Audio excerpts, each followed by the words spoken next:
I bought the world's lowest mileage right-hand drive Lamborghini Murcielago LP640. Funnily enough, that's actually left me with a pretty big problem. Last year, Damon of Daily Driven Exotics gave me the keys to his pre-LP 6.2-litre manual Lamborghini Murcielago, which transpired to be one of the most engaging and enjoyable cars I had ever driven. So much so, I went on the hunt for my very own. So the sound, the smell, the frequencies, the resonance, the interaction with this really analog, pure instrument, it ticks all of those boxes. And then when you get a bit of this,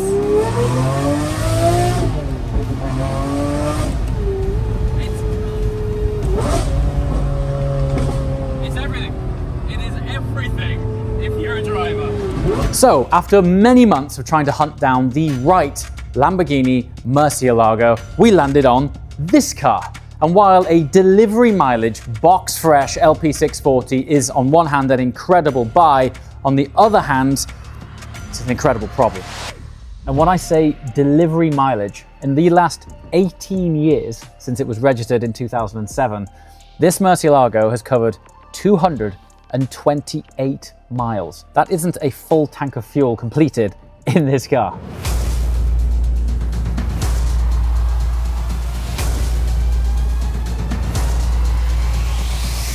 Now then, the original plan for this car was to do a manual conversion on it.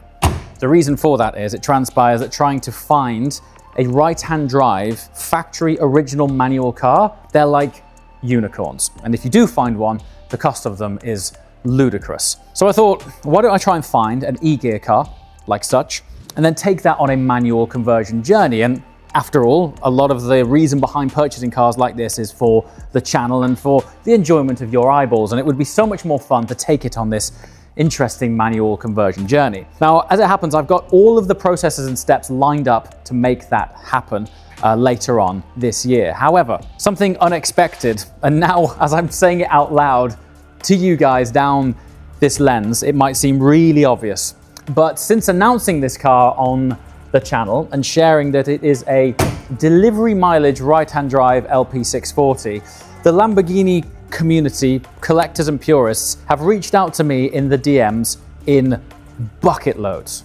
Now, as I'm sure you can imagine, the messages that I've received have been an eclectic mix of the following. Congratulations, where on earth did you find that unicorn car? You're not actually going to convert it to a manual, are you? How much would you want for this car? Let me know right now. I've had 4 collectors reach out to me saying, do me a favor, do not drive this car, and dream up a figure that you would want for this, because they cannot believe that something like this exists. The other thing is, am I going to drive this thing at all, or am I going to preserve it?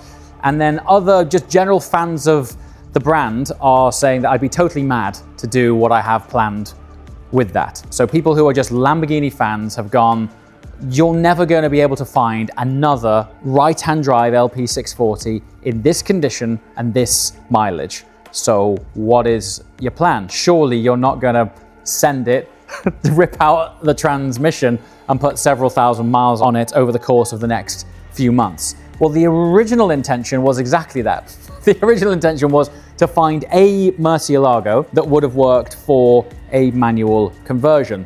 And you're probably quite right in thinking, well, why didn't you find an older car and do something like that? The truth is, at the time of searching for one, I actually couldn't find one. I'd got my heart set on an LP640, not on a pre-LP 6.2-litre Murcielago. And it was a total case of the right place, right time. The guys at Redline had access to this car, and the RS4 litre that I was looking to sell in order to get into it, Redline believed that they had someone for that. So it was pure alignment of the stars at that moment in time. For some reason, and I'm going to be totally transparent here, the fact that it was such low mileage really didn't dawn on me at all, because I was so focused on the journey that I got planned with this car. This for me was a forever car. It was pure indulgence in trying to replicate the most incredible, engaging, purest driver's experience that I had when I was driving Damon's car out during Car Week. See, it's getting buttery, right? It's bloody beautiful. You kidding me? Well, here's Here's the good news. You get to drive it for a week. Bro, you are not getting this back. Fair enough. Fair play. And I never in a million years thought that I would ever find a right-hand drive car with such low mileage on it. And it wasn't until I launched it and the rest of the world laid eyes on it and went, this is insane, where did you even find this car? That I thought, oh dear, we have a good problem on our hands, which is a position I never thought I would be in. Complete transparency, one of the collectors that reached out, who was actually based in the UK, offered me 40% more than I paid for this car if I was to sell it right now. So the options we've got are bubble wrap this car, preserve it for the next 3-5 years and see where the value ends up. Sell it. I don't know what price that would be based on the offers that we've had so far. It's interesting, but you can't help but think, well, why sell it now when we've got this car secured and we could just sit on it and see where it'll end up going.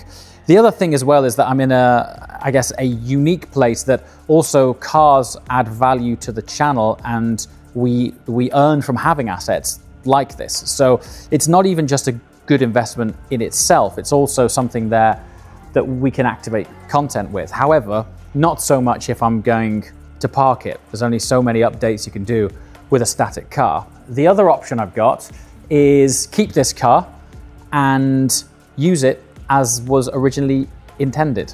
Having had the barrage of comments, messages, and speculation from people going, you're not actually going to do a manual conversion on this car, are you? And you're not actually planning on driving it. I actually was, and I actually am.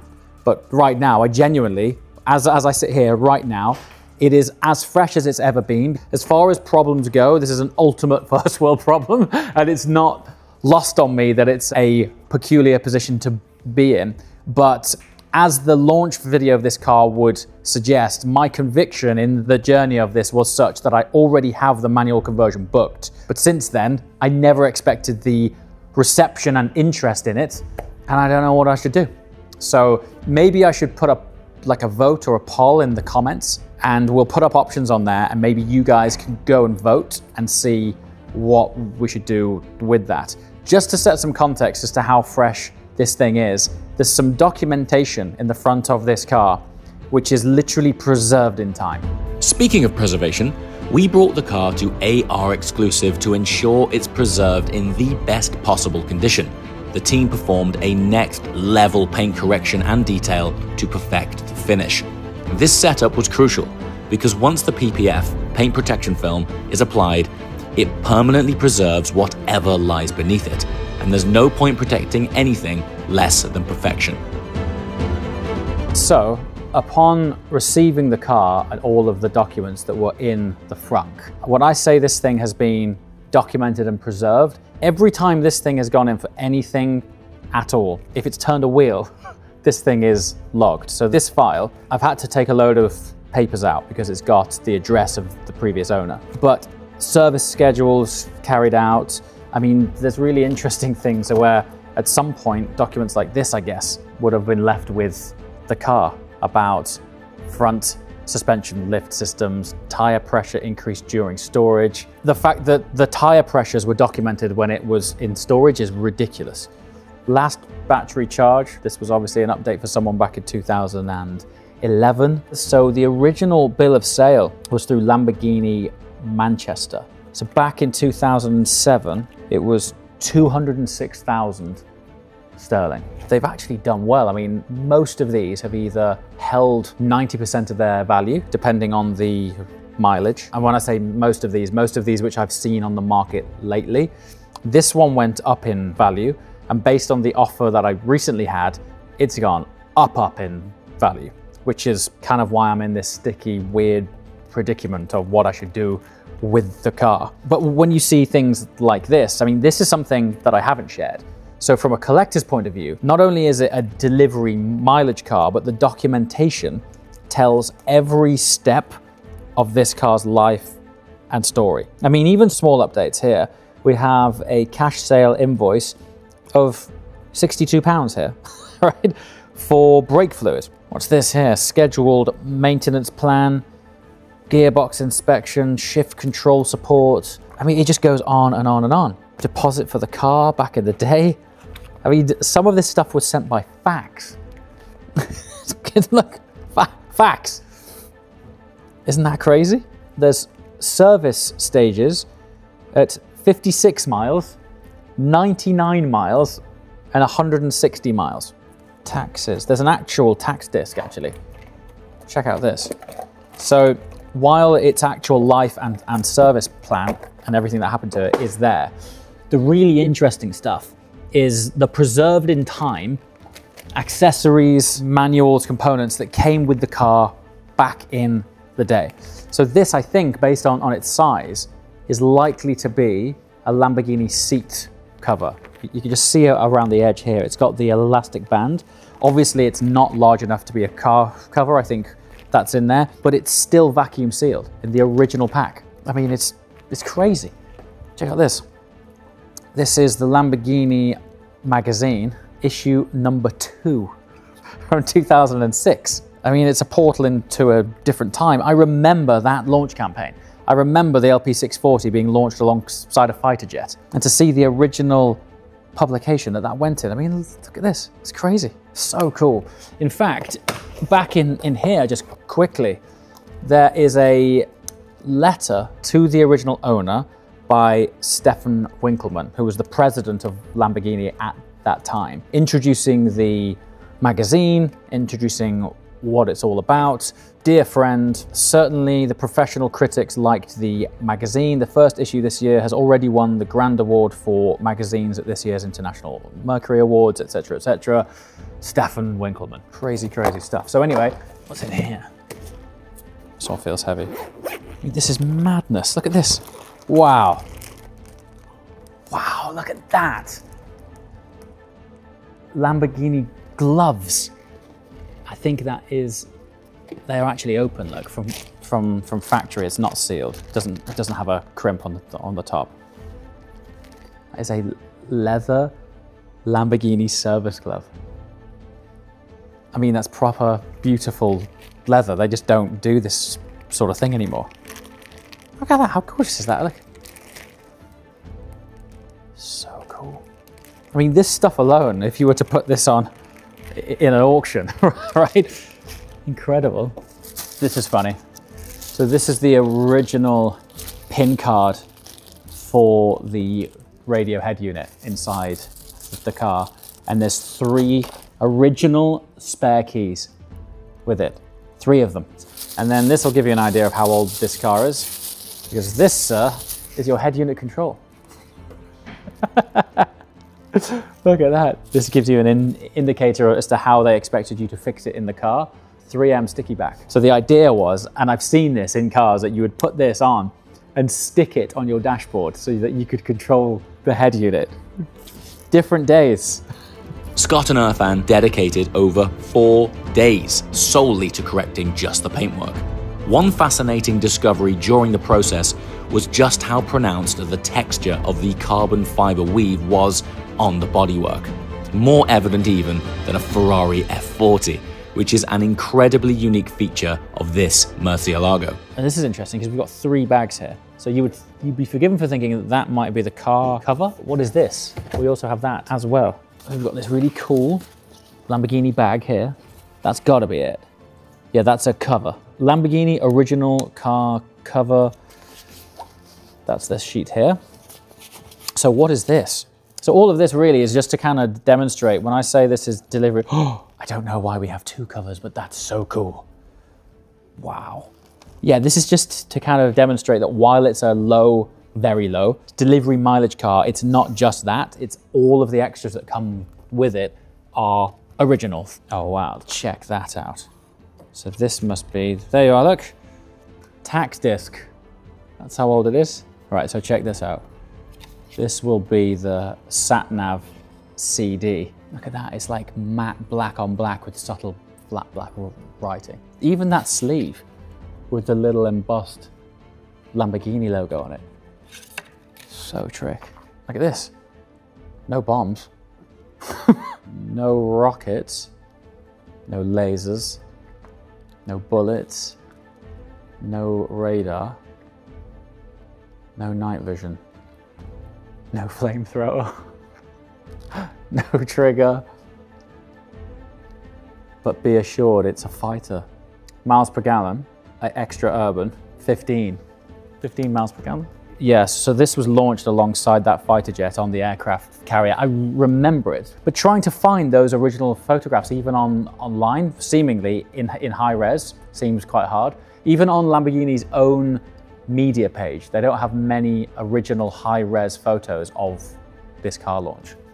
Odd. So anyway, needless to say, this thing is a time capsule of Lamborghini history. So you can kind of see and appreciate why these collectors are like knocking on my door saying, you're not going to drive that thing, are you? I'm like, yeah, not only am I planning on driving it, I'm also planning on ripping the transmission out and sticking in a 6-speed box. Maybe, maybe not. I don't know. I actually don't know now. When I first picked up the car, I thought it was in amazing condition then, obviously only having 228 miles on the clock. But after AR Exclusive worked their magic, the paint now looks better than factory fresh. It's been preserved to perfection, ready for whatever the future holds. So whether I sell it, save it, or send it, it's ready to rock. Sticking on the theme of box fresh, you can tell the age of a tire by this indicator on the sidewall. Now this is 2806, which is week 28 of 2006. Now considering this car was registered in 2007, that would suggest that these are the original factory fit tires from the day that it rolled off the production line. It even still has the moldings on the sidewall from the day they were made. Now, they're a crash waiting to happen because the rubber's turned to plastic, but in terms of a piece of history, this is like preservation at its finest. Sticking on the topic of tires, when was the last time that you saw an 18-inch wheel on a supercar? Probably 2006. It's a really strange fitment. Finding replacement tires for it are a potential challenge because these are a 335 section rear on an 18-inch wheel. So quite small diameter, really chunky and wide. So I never thought it would come to this, but let me know in the comments below. Park it, send it, sell it. Park it means bubble wrap it, keep it in the garage, have it as a nice background item for filming and content, but probably never drive it. If it needs to go somewhere on the back of a trailer, maybe to shows and events and things, sell it. We've been offered overs, maybe sell it right now, get into a different Murcielago and then go on the conversion journey, or do as intended and send it. Full manual conversion, exhaust, and just put thousands of miles on it and keep it as a forever car. I'm gonna have to have a real sit down and think about this to see what's the best plan of action. Also, while it's as I've touched on, ultimately this is a real first world problem and it's a good problem to have. Based on the feedback that I've had from you guys, particularly DMs, like private messages that have been sent that are really quite heartfelt about how passionate people are about the fact that this is such a well-preserved car, I almost feel like I'm a custodian of it and that I'm now preserving it for the future. And so there's also that on my mind too. Do I want to be the guy that ends up doing a manual conversion on it and driving it probably in different continents? Let's see. Time will tell, but thankfully I now have a few months of traveling anyway, so I'm not going to be using it during this climate over here in the UK because it is suboptimal to say the least. So I've got some time, but during those weeks and months, I do need to decide what the plan is for it. So let me know, comments below. I'll be fascinated. As always, thanks for watching. I should see you next time. Ciao.